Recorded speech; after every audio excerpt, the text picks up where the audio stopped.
Hello and welcome to another edition of Hyrule Total War Commentary, and I'm happy to say that I've finished the Kokiri, and today we will be seeing a large battle between the Kokiri and the Zora, which will be pretty awesome. So we're just going to go to a nice level with lots of trees and foresty stuff, and I will play the Kokiri and I will fight against the Zora. And I'll make the army limits a little bigger this time.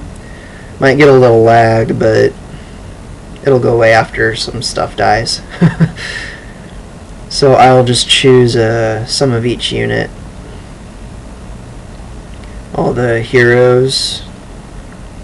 And yeah, just 2 of everything, I guess, so that I can show everything.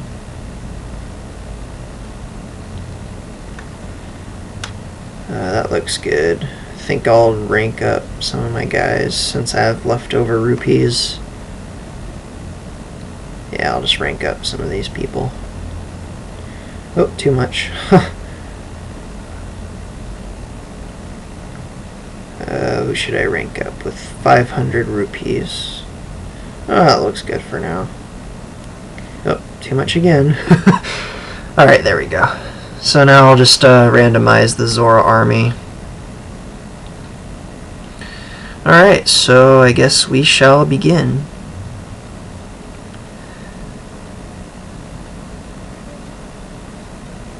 So we're playing on a fairly vegetated map with really big armies, so for the first 5 minutes there might be a little lag, but I'm pretty sure it'll go away after some of the troops die off and there's less things to render on screen at once, but yeah. Yeah, a little lag even on my good computer. Anyway, let's take a look at everything up close. So I think what I'll do this time is I'll move each unit out in the open so that I can show them really well, because it's kind of hard to really see the Kokiri when they're in giant masses. So first up here we have the Kokiri detachment. This is basically their scout units. They're armed with Deku sticks and backpacks full of supplies, so they have really long range and they're really good scout units, so they can go on for days without getting tired.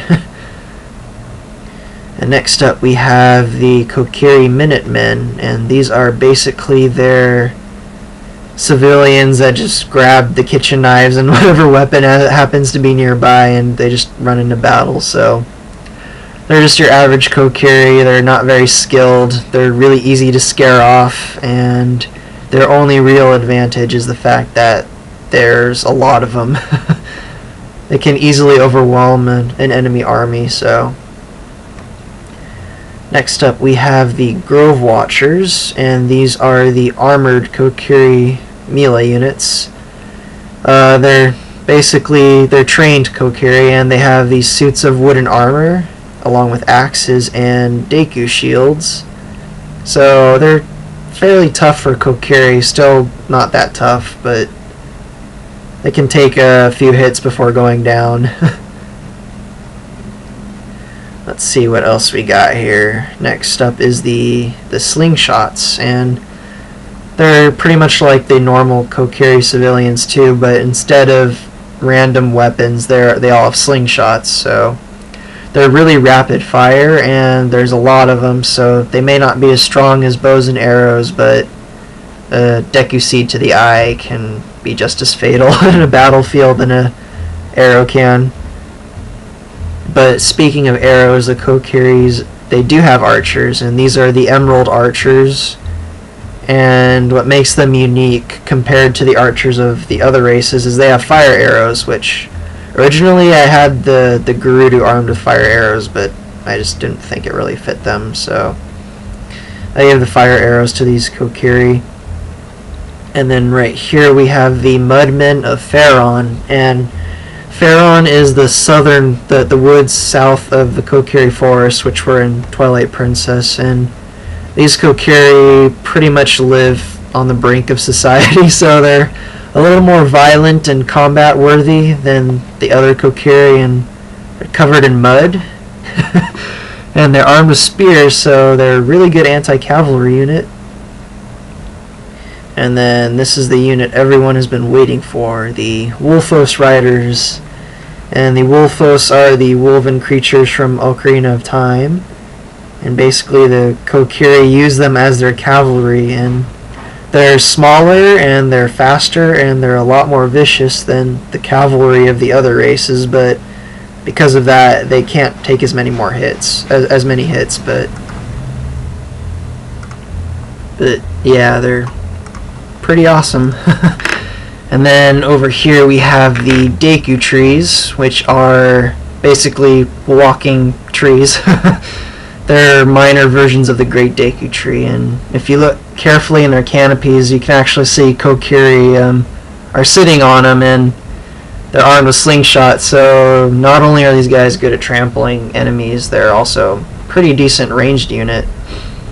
And so let's go check out the heroes. Find the first Kokiri hero, and who's also my favorite character from the entire series, and that would be Zora. There she is right in the front. Yep, she's my favorite character from the Zelda series. She's awesome, and I really don't know what else to say. She fights with her bare hands for now, which is pretty cool. And then the second Kokiri hero we have is Mirora, who is an original character of mine from my comic, the Gerudo Wars, and she's the one that pretty much got the Wolfos to join with the Kokiri, and that's because she slaughtered one of them barehanded.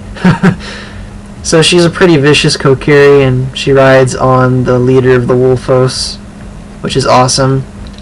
I tend to say that a lot because a lot of stuff in this is awesome.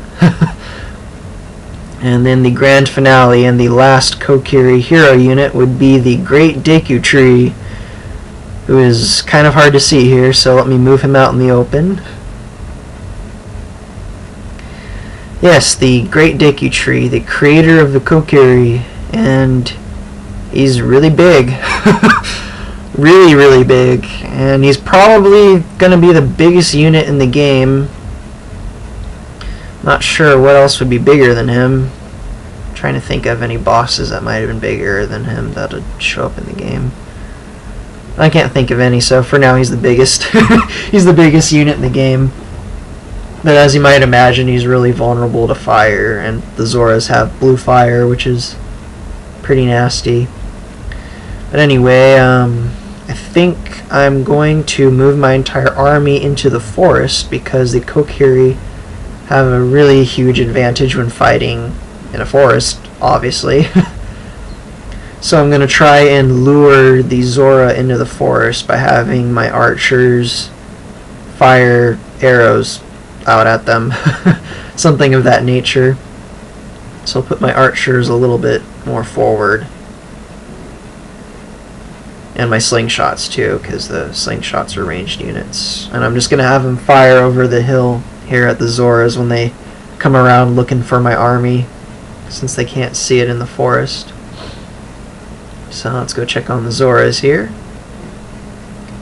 Looks like a fairly standard Zora army. They got lots of mages and infantry, and of course the big Octos, which will be quite a problem because big Octos are very nasty units to fight against. Although I found spearmen are pretty good against them, so my mudmen might be really handy. And until then, I'm going to pelt them with fire arrows. So let's see where Saria is because her bodyguards have arrows. No, they're not firing yet because they're not in range. Oh, there goes the arrows. So pretty soon we should see a wall of fire arrows come flying out at the Zoras. Yep, there they come. That should get their attention. And the Zoras are reacting by blindly throwing blue fire into the forest. So I'm going to have my melee units march a little forward. That might lure them into the forest, because it looks like the Zoras don't see me because they're stopping their big Octos right outside the forest line. Fire arrows are awesome. Not very handy against those armored Octoroks, though.